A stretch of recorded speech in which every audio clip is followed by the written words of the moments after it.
You're listening to Victory Baliwag. We hope that this message encourages you today.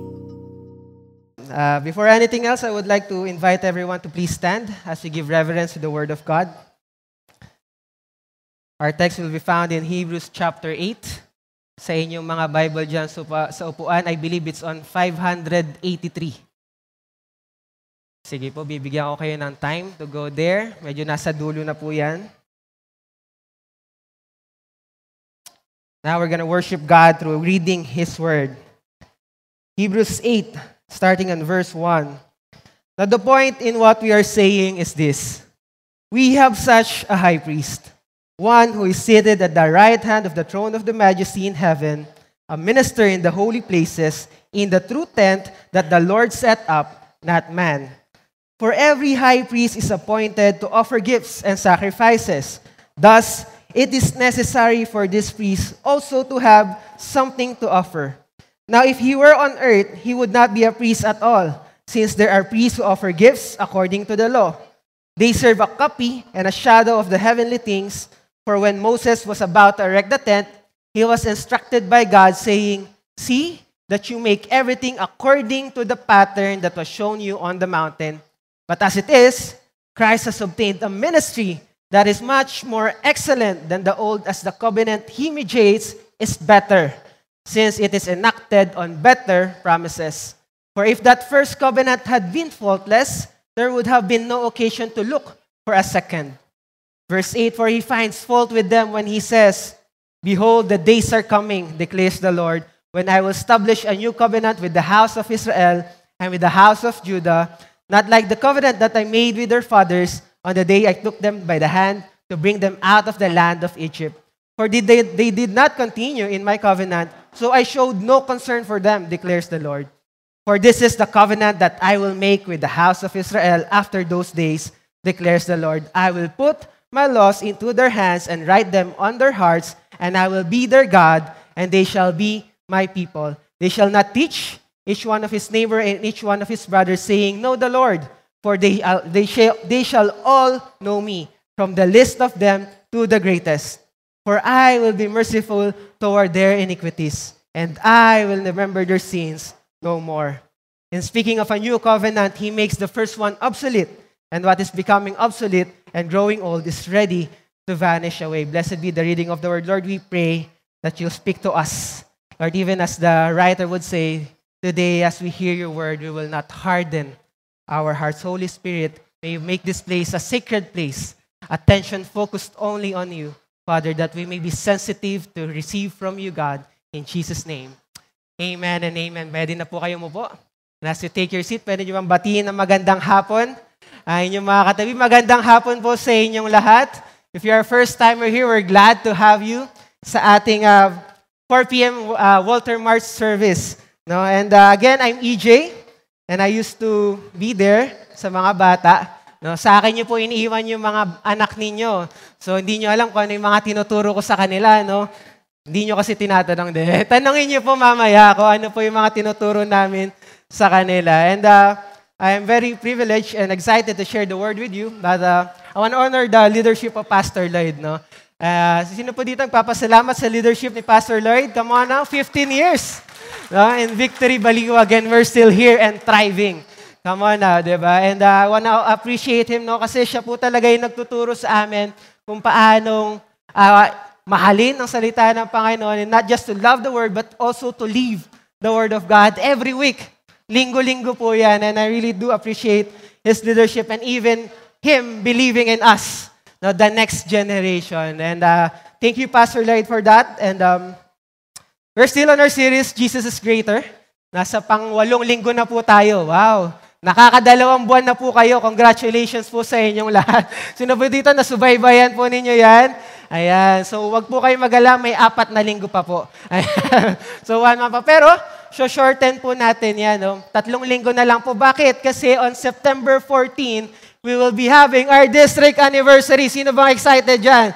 Come on now, no? 15 years of Victory Baliwag, 10 years of Plaridel, and 1 year of Victory Bustos. So, I hope, tanongin mo nga yung katabi mo, nag-register ka na ba? Mag-register ka na kasi wala pong Sunday service niyan. Okay? Nandun po tayo lahat sa the chapters, sa Sagrada, sa Tangos. No?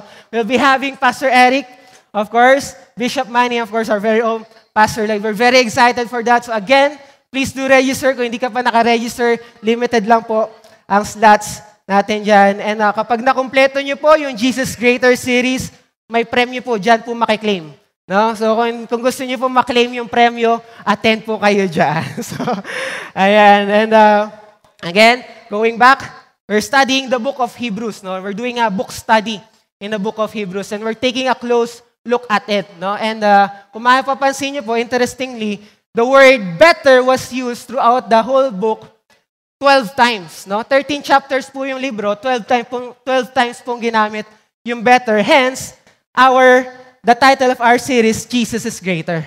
No? So, para ba siyang, familiar ba kayo dito? Ayan. Guinness Book of World Records. Diba? Ano po ba nakalista po dyan? Diba? Lahat ng mga pinakamagaling, pinakamatangkad, pinakapogi, hindi, yung si Pastor Led yung pinaka-pogi. Ayan. So, pinakamabilis matulog pag nakikinig. Ayan. Pwede po nating isali sa Guinness Book of World Record yan. So, pinakamaiksi ang attention span. Ayan. So, hindi po. Marami pong nakasulat dyan ng mga record-breaking events. No? But alam nyo po, meron tayong entry dyan. In 2010, I believe in Every Nation conference po natin, we had this privilege to sing Amazing Grace with the 17,000 people. No? Ayan, no? Every Nation 2010 World Conference. 17,000 worshipers singing Amazing Grace in 49 different languages. Amazing, no? So nakasala yung Every Nation. Kasali tayo sa Book of World Records singing Amazing Grace. No? So in a nutshell, no, parang yung Book of Hebrews, para siyang Guinness Book of World Record. Pero ang title holder lang, si Jesus. Siya lang yung magaling. Siya lang yung siya lang yung superior. No? And the writer of Hebrews is unknown, but yung audience niya very clear. It is for people who follows Christ, who is undergoing tremendous hardships. No? Hindi madali. They are being persecuted. They are being socially pressured. Sino dito, na-pressure ka na sa mundo? The fast-paced, changing earth world natin. No? And for those who are weary, no? Sino po dito pagod na? Ayan. Walang pagod, no? Nakatulog lahat, so walang makakatulog, okay? So lahat ng pagod, it was written for those who experience weariness. And even discouragement. Sino dito medyo na-experience mo discouragement? Lalo na with the news going around, no? Nababasa natin ngayon, no? Na, naku talaga, di ba? So mapapabuntong hininga ka na lang kung bakit ba yung mga lumalaban ng patas, sila pa yung nalulugi, at yung mga hindi lumalaban ng patas, sila pa yung nakikinabang. No? Kaya nga minsan, no? Ang sinesearch mo na sa Google ngayon, ganyan na. How to be a, ayan. Try niyo po sa Google. Oo, yan po, tingnan nyo, hindi ko kinumpleto. Okay? How to be A pa lang. Pero yan na po yung lalabas. Subukan nyo. No?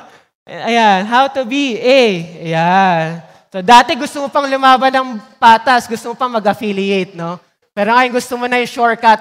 Punong-puno na tayo, no? Discouraged na tayo. And such things are happening to the people, no, na sinulatan ng Hebrew writer na to. And they are on the verge of giving up on Jesus. Okay? Tingnan mo yung katabi, mukha na bang susuko na yan? No? Mukha ba ipagpapalit na niya si Jesus? Huwag naman po sana. No? Kahit gaano po kahirap ang buhay, okay, the book of Hebrews is reminding us that Jesus is always greater than what we are facing right now, than all the issues of the world, than all the uncertainties of life. No? And just like as the book of Hebrews author said, no, as at the end of this series, ang gusto po talaga nating ma-receive ay strong encouragement. Sabihin mo sa tabi mo, strong encouragement. To not give up on Jesus, to not fall away, to not drift away, to not turn our back on Jesus, no? And to really hold on to the promises of God. So kaya po sinulat yung book of Hebrews. Para yan sa pagod, sa discouraged, sa socially pressured, at saka sa mga nape-persecute. If you are one of them, then I want to encourage you, read the book of Hebrews if you want to be encouraged. And as we talk about the ministry of Jesus and His better ministry, I want to honor someone who do ministry as well. Hindi lang dito sa atin. Sayang, di siya makakasama sa ating district anniversary. But this is someone who do the ministry of Christ in every nation, Macau. Pwede ba tawagin natin si ating missionary, si Christian Ong? He's now here with us. Every now and then is visiting us here. But on Tuesday, alis na siya, bro? Tuesday. And idol ko din po ito. Bakit? Kasi tinuturuan ito yung mga bata sa Macau mag-devotion.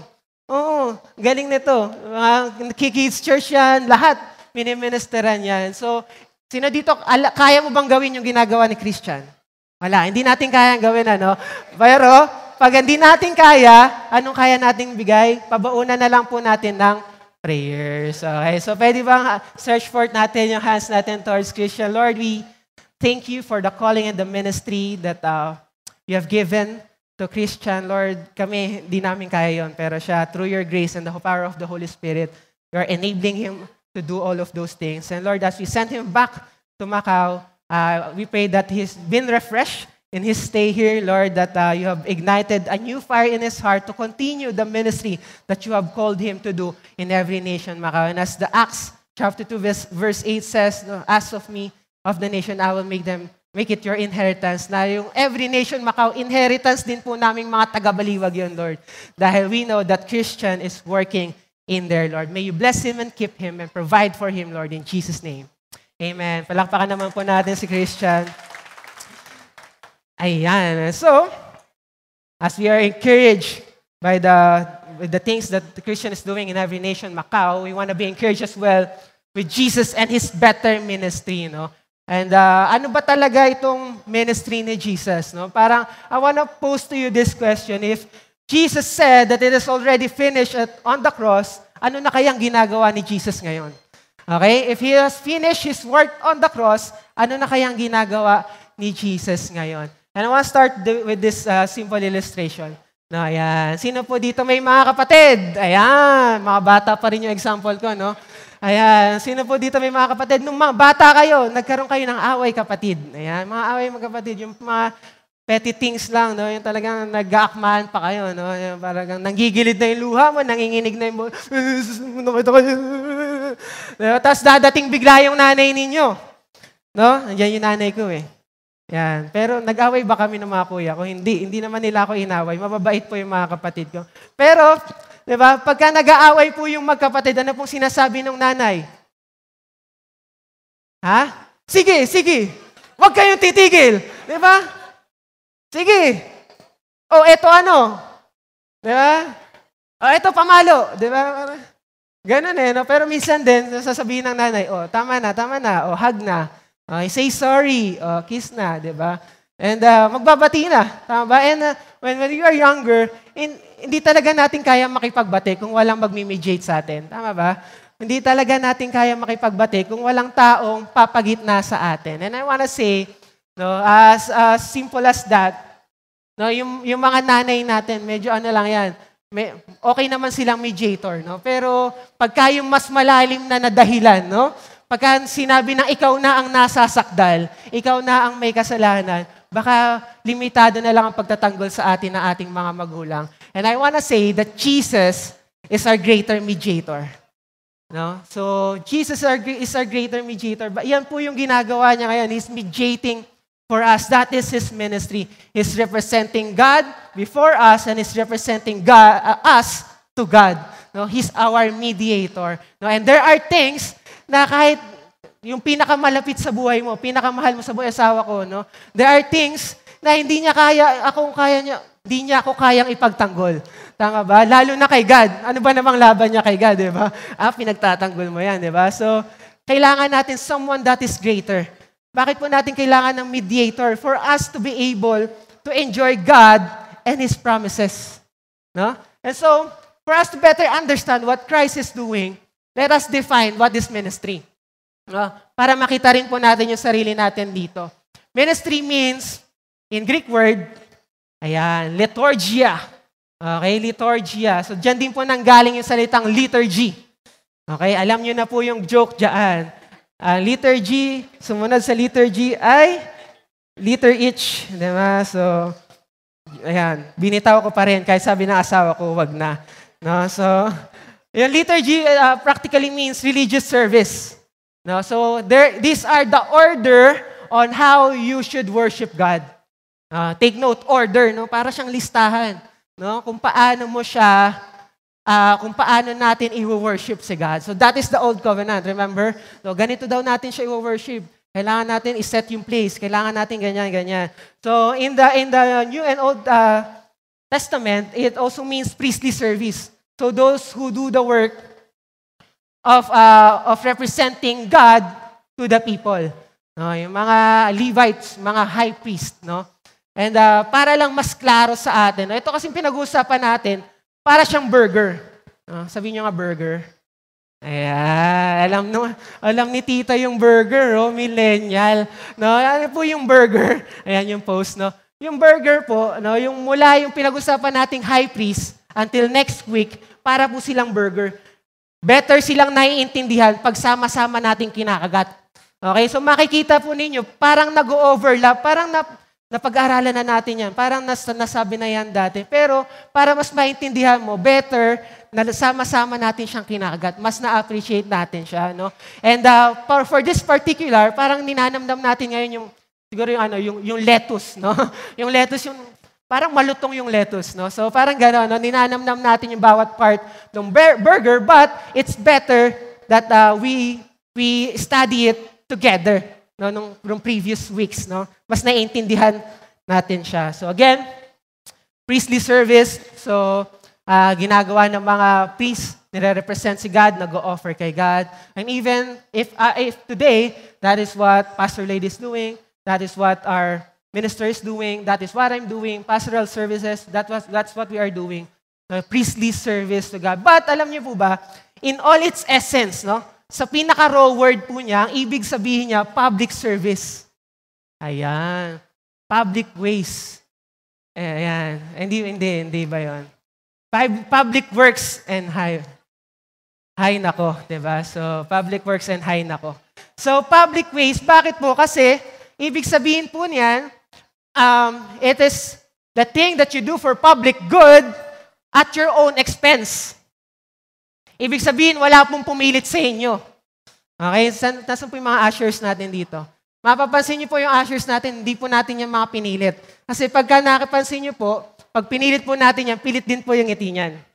No? Hindi po nakaka-bless, no? So, sorry po ushers. Kaya magaganda po yung ngiti ng mga ushers natin. So again, included po tayong lahat dito. It's not just for the pastors, it's not just for the ministers, it's not just for the missionaries, it's not just for the people in the Bible, it includes us in the ministry.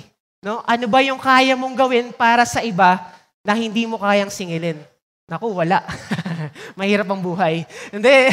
Sana meron. No? Ano yung kaya mong ibigay para sa iba? At your own expense. Okay? That is your ministry. And so, in short, Jesus' ministry is His service to God and to us. So this is Jesus working, no? Para kay God at para sa atin. Kasi nga, hindi natin kayang i-approach si God on our own. Kasi meron tayong problema.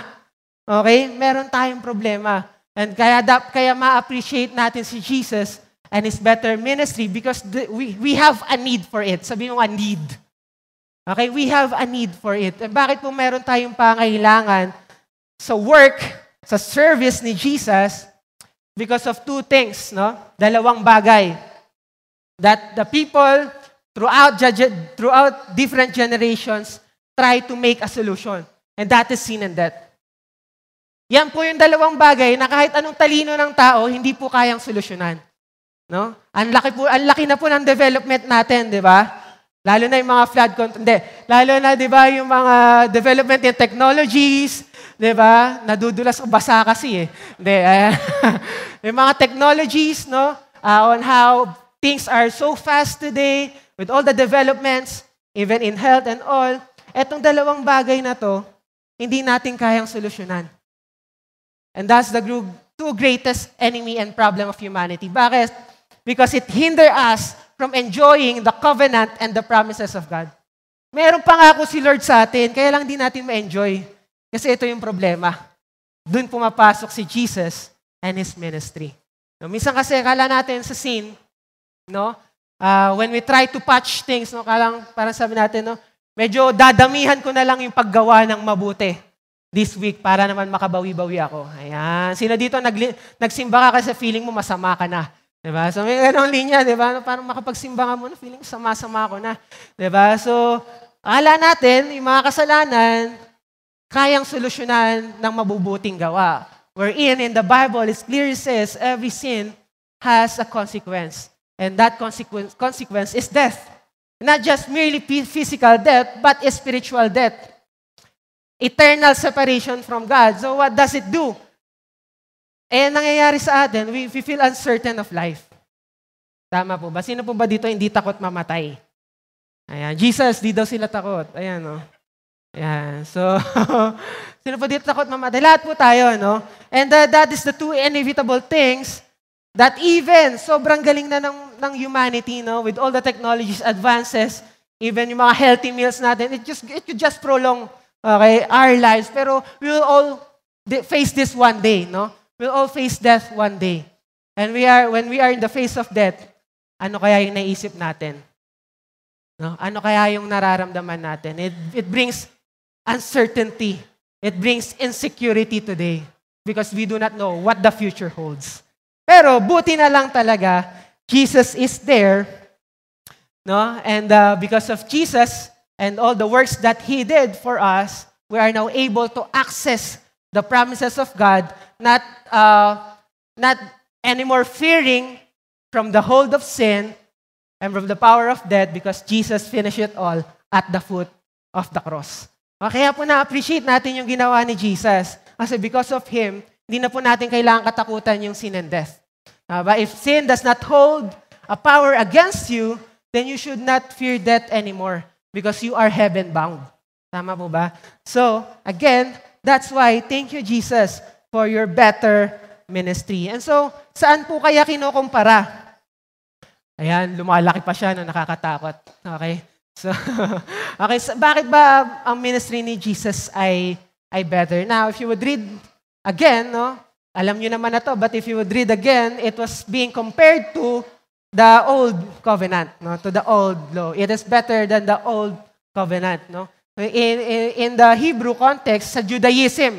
No, ano po ba yung Judaism? Para lang, kala nyo si Juday yun, no? Hindi. Judaism po, mga fans ni Juday, ayan, si Nanay yata, hindi, si Ate Ann yata, ayan, nag-name drop, no? Ayan, mga fans ni Juday, hindi po yun, no? Judaism, technically, sila rin po ay naniniwala na may parating na Messiah. Okay? In-acknowledge nga rin po sila ni Jesus. But, nung dumating na si Jesus, yung mga Christianity, para siya naging sect. No, kasi yung mga naniniwala sa Judaism, hindi pa sila naniniwala kay Jesus. Akala nila wala pa yung Messiah. Okay, and so, they are bind to the old practices. Nandun pa rin sila sa temple, nandun pa rin yung worship, ito pa rin yung Ten Commandments, ito pa rin yung mga susundin natin, mag-offering pa rin tayo, clean and clean pa rin tayo. Pero yung Christianity, when it arise, no, they receive persecution. Kasi nga naniniwala sila kay Jesus at si Jesus is enough already to be the sacrifice for all. Hindi na kailangan gawin lahat ng rules na yan. Sabi ni Jesus, believe in Him and you will be bound to heaven. And mahirap para sa kanila yung paniwalaan. And for the Romans, yung Judaism, legal po sa kanila. Okay, sabi nila, okay lang, wag kang magsumamba sa emperor, basta ipagpe-pray mo kami. Ayan, sino dito yan, di ba? Okay lang, wag ka sumunod sa akin, basta pagpe-pray mo kami. Di ba? So, hindi po gano'n, Judaism, ganun po yung nangyayari. And ang nangyayari, tinutuligsa din po yung mga Christian, nung mga followers ni Christ. Kaya po, meron talagang tension. Kaya malapit na sila talagang sumuko. And so, the writer of the Hebrew is encouraging them, huwag niyo pong isuko ang ginawa ni Jesus Christ because this is better than the old law. And bakit siya better? Because number one, it is eternal. Jesus' ministry is eternal. Let's read from verse 1 and 2. Sabi niya dito, now the point in what we are saying is this. Okay? So this is the point. Sabihin mo sa katabi mo, this is the point. Okay? Ito talaga yun, no? We have such a high priest. No, yung pinanggalingan po kasi nito, yung verse before this, is the qualification of a high priest. Dapat blameless, dapat ganito, perfect, ganyan. Hindi namamatay. Kasi nga, yung high priest nila dati, hindi sigurado. Minsan na lang sila hihingi ng sorry kay Lord. Pagpasok pa ng high priest, patay. Diba? So, another year pa ulit. Ang bihira. Diba? Parang mas gusto nila yun kaysa Pasko. Ay, wala pa kasing Pasko na Pastor Lloyd. So, parang yun yung Pasko sa kanila. Finally, makakapag-sorry na tayo kay Lord. Diba? Pero namatay din, no? So, kaya po, sabi ng writer, eto nga kasi yung point. Meron tayong high priest na hindi namamatay. Okay? High priest that is already present from past until today and even in the future because He is eternal. Sabi dito, one who is seated at the right hand of the throne of the majesty in heaven. Okay? One who is seated. Mamaya makikita po natin yung contrast niyan in the following verses, no? In the throne of the majesty. Take note of that, capital letter M. So this is a person, and that is God. Okay? A minister in the holy places. So saan daw siya nagmi-minister? Saan siya nagwo-work? Hindi siya work from home. No? Work, WFH din siya. Work from heaven siya. No? So, hindi na lang siya dito nagtatrabaho. Sa heaven na. In the true tent that the Lord set up, not man. Not anymore in the tabernacle. Alright? Sabi ng asawa ko, tabernacle. But hindi na in the man-made tent, but now, in heaven. No? Makikita po natin yung kahalagahan yan in the following verses. Sabi dito in verse 3, for every high priest is appointed to offer gifts and sacrifices.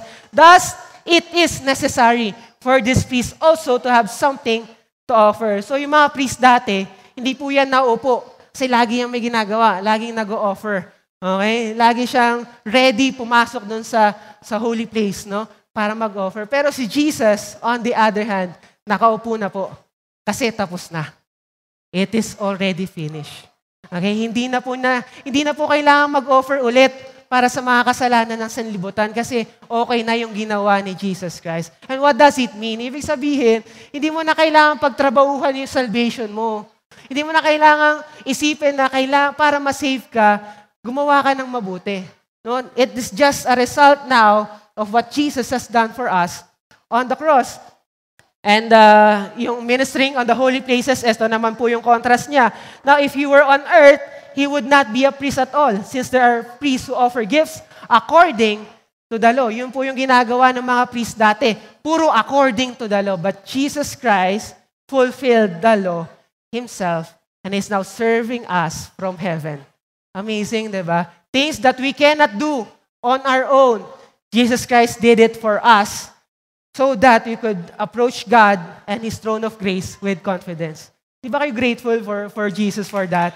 Di ba? Na parang, buti na lang talaga may Jesus. We get to enjoy the covenant and the promises of God. Kasi kung hindi na lang talaga, madugo pa hanggang ngayon, ano? Madugo pa rin ngayon, Pastor Lloyd, no? Ayan, madugo pa yung iba dyan, no? So, and bakit po ba importante na eternal yung ministry ni Jesus? So, ibig sabihin pag eternal, it is always accessible. Tama ba? Hindi na lang once a year. No? Ang ministry po ni Jesus available for us 24/7. That's why it says in the Bible, His mercies are new every morning. Okay? Si Jesus, although tapos na, nakaupo na, but He's still interceding for us in the very presence of God. Yan. Siya, mabuting tao yan. Okay na yan. Tinubos ko na yan. Okay? So it's not about us anymore. It's about Him. And so, if His ministry is eternal, we can put our whole trust in Him kasi hindi siya nagbabago. Jesus is the same yesterday, today, and forever. Amen? And then, eto po yung medyo, yan, no? Meron pa pala isang contrast. In verse 5, it says here, they serve a copy and a shadow of heavenly things. For when Moses was about to erect the tent, he was instructed by God, saying, see that you make everything according to the pattern that was shown to you in the mountain. So yung ginagawa daw po ng mga priests is just a shadow. Ano po ba yung shadow? Ayan, wala po pala dito. Ayan, so, kala ko meron ako dito. So, yung shadow, nahahawakan po ba natin yung shadow? Hindi po, no? Substance lang po siya. No? Pero ang gandahan, pag may shadow, ibig sabihin, mayroong totoong bagay. Tama po ba? There is a thing that is very present. So, ang shadow, ang ginagawa natin dito on earth is a pointer to the real thing. Okay? Ito po yung gagawin natin. Totoo po yung nangyayari sa heaven. What we are experiencing right now is just a shadow of it. No, parang patotoo na meron talagang langit. Okay? And it's not the heaven itself. It's parang according to the pattern. Nakakita na po ba kayo ng blueprint? Ayan, yung blueprint, no? Okay naman yung blueprint, di ba? Pero sino dito, okay ka na sa blueprint? Ayaw mo na yung totoo. No? Saya naman ito, ang ganda, di ba? No, parang tinabi mo na sa pagtulog mo, okay ka na doon. No? Siyempre, mas gusto natin, yung nasa blueprint, maitayo, mapamuhayan natin. Tama po ba? And that is heaven, church, okay? What we're doing here is just a blueprint of what we will do in heaven. No? And verse 6, sabi dito, but as it is, no? Ito nga daw kasi, Christ obtained the ministry that is much more excellent, a better ministry than the old, for the covenant he mediates is better. So bakit daw siya better than the old? Kasi mas maganda daw yung pangako at ang panunumpa ni Lord dito. Since it is enacted on better promises. Amazing, no? Ano po ba yung covenant? Nanumpa. Tama po ba? Ano po yung promises? Nangako. Two-folds, no? Hindi lang sinabi ni Lord na ito yung promise ko sa'yo. Nanunumpa ako, may experience mo to. No? And paano? Through Jesus Christ. Because He is the one mediating it. That's why His ministry is better. Okay, so kung meron kang pangarap ngayon dito sa mundo, okay yan. Okay, mangarap sa mundo. But God is saying to you, there's much more better things that I have prepared for you. And so, in analyzing those texts, no, we could imply, no, we could conclude that if He is seated, then Christ's work is already finished. And sabi dito sa verse 7, for if that first covenant had been faultless, there would have been no occasion to look for second. Yun nga kasi yung problema sa nakaraan. Okay? Hindi siya perfect. Pero dahil hindi na nagkaroon ng third time, ibig sabihin, what Jesus Christ did is already perfect. Okay, sabihin mo nga, perfect. Perfect daw, perfect. No? Perfect, no? So we could conclude that Jesus' work is finished and faultless. So, tapos na at wala itong mali. No? Wala kang makikitang pagkakamali dito because it is founded in the finished work of the cross. Tinapos na ni Lord doon sa cross when He said, it is finished. Okay? Doon niya tinapos lahat ng law, doon niya finulfill lahat ng law. And there's nothing that we can do to add on it or anything that we can do to lessen its effect. Minsan ba nararamdaman mo na nai-incorporate mo yung magandang nangyayari sa buhay mo kasi nag-perform ka ng maganda? Minsan ba na, feeling ko kasi nagpatawid ako ng isang sasakyan kaya maganda yung araw ko, di ba? So parang, that is never possible. Parang tumatawa yung asawa ko, parang di pa nangyari yun, okay? So parang, minsan ba nai-incorporate nyo yung, siguro kaya ako nararanasan yung blessings na to is because I have done something good. No? But the finished work of Christ is saying the otherwise, no? Wala ka nang magagawa na iba pa na makaka-add sa finished work ni Christ. And even, paano naman yung mga pagkakataon that you made such a huge mistake and you felt like every good thing that you have done has been completely canceled and erased. Minsan parang nakalimutan ka na ni Lord, no? Lord, nakumpleto ko nga yung Jesus is greater, Lord, pero hindi pa rin nasasagot yung mga panalangin ko. Lord, ano ba talaga yung gusto mong gawin ko para mapalapit sa'yo? Okay? Kung hindi naman pala pagsisimba, kung hindi naman pala pagdadasal palagi, kung hindi naman pala paggawa ng mabuti, ano po ba yung dapat kong gawin para mapalapit pa sa'yo at ma-enjoy itong mga promises mo? No? So that's the question. But, again, when we look back on the finished work of Christ, this truth assures us that no amount of work we can will make us closer nor farther away from God because we rest in the finished work of Christ. So, saan po nito tayo pinapalaya, mga kapatid? Pinapalaya po tayo nito sa slavery from dead works. Okay? We do not need to do now things for the sake of doing things. Minsan ba nasabi, para kay Lord to, para kay Lord to, para kay Lord to. Okay? Oo, para kay Lord, sige. Pero sabi ni Jesus, it's already finished. Okay? Pinapalaya niya na tayo from the slavery of dead works. Wala na po tayong ibang gagawin to earn God's love and favor than to believe Jesus Christ's finished work on the cross. Okay? Kasi doon pa lang, pinakita na ni Lord sa'yo na mahal ka niya. It means, church, because Jesus did all the work for us, we now live for Jesus. Now, there's a shift of perspective, no? Now, from dati, ginagawa mo to earn favor from God. Now, ginagawa mo na to kasi favor ka na kay God. Dati, ginagawa mo to para mahalin ka ni Jesus. Now, ginagawa mo na to kasi alam mo na that Jesus loves you. It turns a perspective and it changed the way you view life. Amazing, di ba? Na hindi na natin kailangan i-earn yung pag-ibig ni Lord kasi while we were still sinners, Christ died for us. God shows His love for us that while we were still sinners, Christ died for us. Ang galing, no? Hindi dahil sa magaling ka, hindi dahil sa mabait ka, pero dahil mahal ka niya. Amazing. Amazing. And alam niyo po, ang pinakamalapit na example dito, para maintindihan natin yung pagmamahal ni Lord, ay marriage. Bakit po marriage? Kasi yung marriage is a covenant. Tama po ba? May pirmahan ng kontrata. No, minsan yung mga yung magbo-boyfriend, no, parang kung totoong mahal mo ako, if you like it, then you should have put a ring on it, diba? So, kumanta pa, no? Para pa ipakita mo na pag mahal na mo talaga siya, hindi sapat yung I love you. Diba? Kailangan panindigan. I wanna say this, no? Pinanindigan tayo ni Jesus Christ, no? Pinanindigan tayo. He signed that covenant. And what is that covenant? It is a promise of a future love. God is saying to you today, I love you today. I love you for who you are today. I love you for who you are in tomorrow. I love you for who you are in the future. That is the covenantal promise of God. And that is accessible, no, through the ministry of Jesus if you truly believe in Him. Kaya po mapapansin nyo, ganyan po pinapalabas ni God, pinaparating ni God yung pagmamahal niya para maramdaman natin yung lalim at bigat through a covenant. In verse 8, it says here, for He finds fault with them. So, hindi talaga perfect ang mga tao. Up until today, hindi naman tayo perfect. When He says, behold, the days are coming, declares the Lord, when I establish a new covenant with the house of Israel and with the house of Judah. No? Take note of the word, I will. No? Madalas niyo po siyang mababasa and mamaya meron po yung implications. No? May ibig sabihin po yan.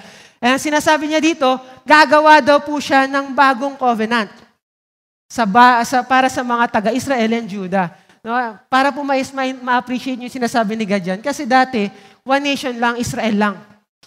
Ngayon, nagkaroon ng nag-division sa kingdom, northern and southern kingdom, Israel and Judah.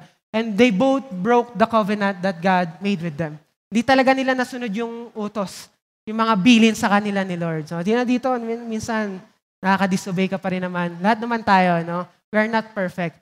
No? But sabi ni Lord dito, gagawa daw siya ng bagong covenant. It's not like the covenant I made with their fathers. Hindi na to kamukha ng dati. Okay? Nung time ng Egypt, for they did not continue in my covenant. No? Alam niyo ba, sobrang interesting. No? Kasi ito pong passage na babasahin natin from 8 to 12, it was quoted from the book of Jeremiah. It's a prophetic book. No? And kung mapapansin po ninyo, sa original, yung ginamit pong salita dito, talaga, ayan, my covenant that they broke, though I was their husband. Okay? So yun talaga yung picture, no? Si Jesus, ang ating groom, tayong church, ang kanyang bride, no? God is our husband. So ito talaga yung picture na gustong ipakita sa atin ni God.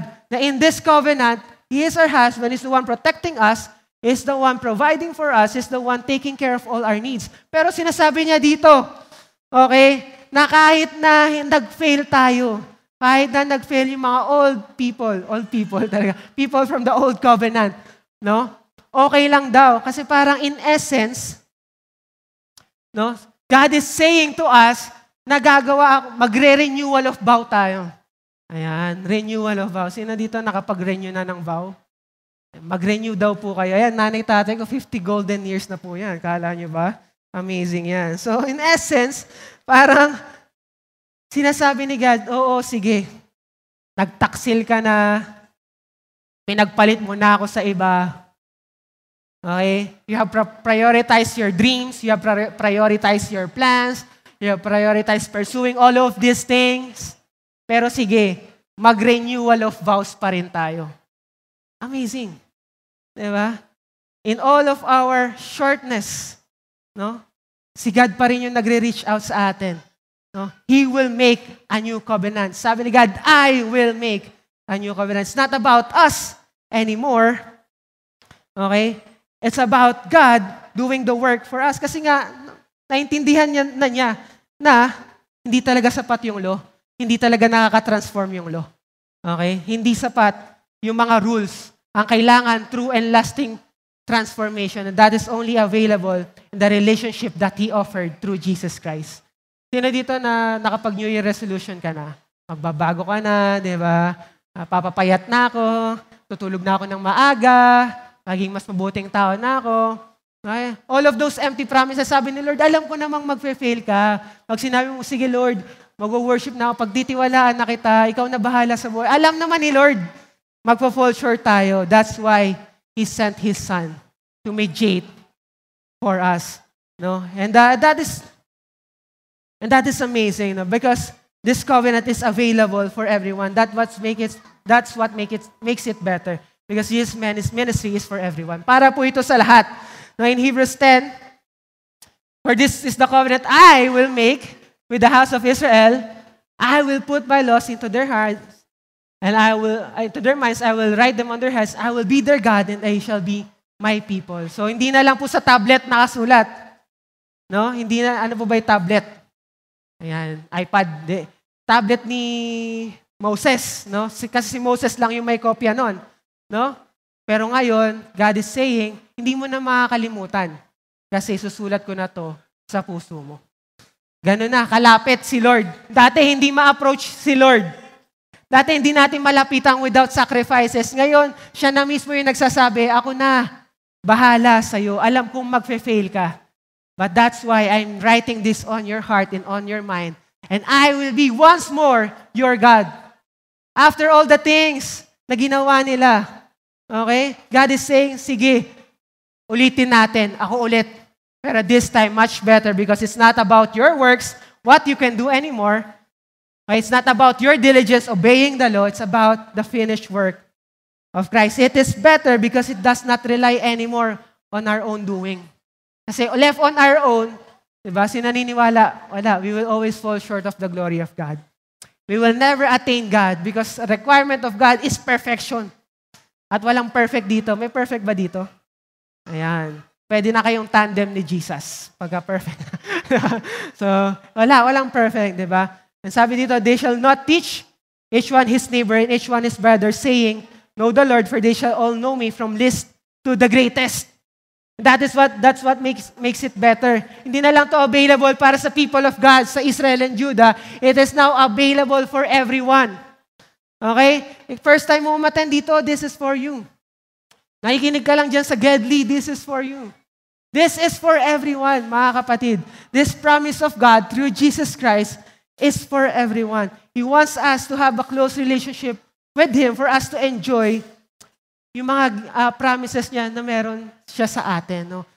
So, Old Covenant, di na natin kailangang alalahanin ulit yun. No? Imagine mo kung doon pa rin tayo nabubuhay sa Old Covenant. No? Pag may kasalanan ka, mag-aalay ka ng tupa, di ba, Pastor Lloyd, para sa bawat kasalanan mo. Imagine mo, dami mo kasalanan, no? Isang bultong tupa yung dala-dala mo, no?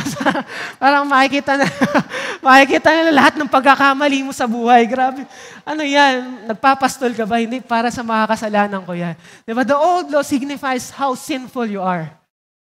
Okay? But what Jesus Christ did is He put His righteousness to us so that God will not remember our sins anymore. Amazing. He is the one reaching out to us. He is the one saying, gusto pa rin kitang maging people ko. He is the one saying, you are mine. And that is church intimacy. And that is not That is not attainable through religious works. Okay? Hindi po, parang nililigawan. Minsan nga, di ba? Kahit anong effort mo sa nililigawan mo, no? Bigyan mo ng lahat. Bigay mo yung lupain at yung langit, di ba? Yung bituin. Di ba? Pero minsan hindi naman yun yung kailangan niya. Ang kailangan niya, intimacy. Alright? And that's what God is offering to us through Jesus Christ. Now, through Jesus Christ, we now have a direct access to God. No? Pwede na tayo lumapit, hindi na kailangan pa ng ibang tao. No, kailangan ng holy place, ng tabernacle, okay? Through Jesus Christ, we have now a direct access, and even more so, I want to say, a dedicated access to God, no? We have a dedicated access to God. Ibig sabihin, pag tumawag ka kay Lord, hindi siya busy. Yung line na yon para sa iyo lang. And He will answer you. And that's what Jesus Christ is doing for us. Ang saya, di ba? Amazing, no? Lahat ng yan, may enjoy natin because of what Jesus Christ has done for us. Pwede ba natin yung maranasan today? Pwede. Ngayon na, pwede. Kahit nagkasala ka kanina, pwede. It is available now and for everyone. And as we end, no? This is the part that I love the most. No? Because it answers the two greatest enemies of humanity. Sabi dito in verse 12, "For I will be merciful toward their iniquities, and I will remember their sins no more." Church, God is saying to us, I will remember your sins no more. I will remember your past anymore. If it does not cut your heart, I don't know what else will. Pag sinabi ng Lord, hindi na niya naaalala yung mga kasalanan natin, it's like saying, wala nang kapangyarihan ng enemy sa'yo. Hindi niya na maibibring up yung mga kasalanan mo. Hindi niya na maibibring up yung mga ginagawa mo dati. Hindi niya na maibibring up yung mga pagkakamali mo. Dahil si God, hindi niya na naaalala lahat yan. Okay? At hindi dahil forgetful si God, is mindfully forgetting our sins. And that is very powerful, church. Is willing to remember our sins no more. And if He remembers our sins no more, then death has no power in us. Hindi ka natakot sa kamatayan ngayon. You'll have no fear of death anymore. Death is now a porch. No? Alam niyo ba yung porch? Yung harapan ng bahay. No? It's just a way para ma-access mo yung totoong tahanan mo, which is heaven. To the true house. Not just the blueprint. To the true and eternal house in heaven. Hindi ka natakot sa kamatayan kasi dadaanan mo na lang yan patungo sa eternity. And that is amazing. Because of Jesus Christ, we have everlasting pardon. We have complete forgiveness. Sabi ko kanina, ang pinakamalaking problema natin, kasalanan, tsaka kamatayan. Akala kasi natin talaga, laging okay lang si God sa atin eh. Hindi. Hindi po talaga. Kailangan po natin ng someone who will represent us before God, and that is Jesus Christ. And if you want to experience that, complete forgiveness, God is saying to Jesus, is extending that grace to you today. To experience that complete forgiveness, wala ka lang ibang dapat gawin. Hindi mo na kailangan mag-strive to be better. Hindi mo na kailangan mag-perform. Unworthy ka, undeserving ka, yes. That's the point. That's the point of Jesus' ministry. It is for the undeserving. It is for the unworthy. And minsan, hirap na hirap ka magsimba kasi nagigilty ka. But Jesus is saying to you, come to Him. Approach the throne of grace so that you will experience the depth of His love and the magnitude of His grace. And as you receive this everlasting pardon, you will now become a priest as well. Hindi na lang si Jesus yung nag-mediate for the people, but you as well. In your own area of ministry, in your own area of public works, in your own area of jurisdiction or influence that God has placed you in. In 1 Peter, verse 4-5, sabi dito, as you come to Him, asking for forgiveness, a living stone rejected by men, but in the sight of God, chosen and precious, you yourselves, like living stones, are being built up a spiritual house to be what? To be a holy priesthood. Christ's forgiveness is not without a purpose. Christ's love and grace is not without a purpose. It's not just for us to enjoy of all of these things. but for us to represent God to other people. That is the ministry that He left us with through Jesus Christ. And no more that we need to do offering and sacrifices. Kasi ano na kailangan natin gawin? Spiritual sacrifices. That's what we need to do. Ano pong ibig sabihin nun? Ano po bang spiritual sacrifices? Let me leave you a question. As we stand up and worship God. Tayo po tayong lahat. Let's reflect upon this question. When was the last time you surrendered God? When was the last time you fully worshiped God? When was the last time you asked someone to pray for Him? Because that is what true spiritual sacrifices looks like. Because spiritual sacrifices is better than religious works. Ano po ba yung pinagagawa sa atin ni Kristo? Yun po yung gawin natin. Work is finished and faultless. It is perfect. He will never fail you. Not today, not tomorrow, not forever. Because He is our eternal priest for eternity. And as we close our eyes and raise our hands, we say, Lord, we surrender all of those things that we have done in the past. Things that we thought has earned us of your love. And somehow, ginagawa pa rin namin ngayon, Lord, we repent of those things. Lord, sorry, tinatry naming kuhanin, ma-earn yung pagmamahal mo. But Lord Jesus, thank you. But because of your finished and faultless work on the cross, you have earned us the righteousness, the right standing with God, that right now, God, we can now approach your throne of grace with boldness and confidence, believing that the covenant and the promise that you made is not just for those people, but for our people as well. Not just for the Israel and Judah, but for us as well. It is for everyone. And Lord Jesus, thank you for opening up this opportunity, Lord, to enjoy the goodness of God here on earth. And Lord, we pray, Father, that you help us experience that everlasting pardon, freeing us from the bond of shame and guilt that's sometimes hindering us from our growing relationship with you.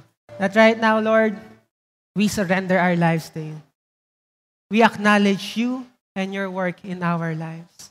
Maraming salamat, Panginoon, sa ginawa mo sa cross, on your ministry, on our behalf, on representing us before God and representing God before us. Thank you, Jesus.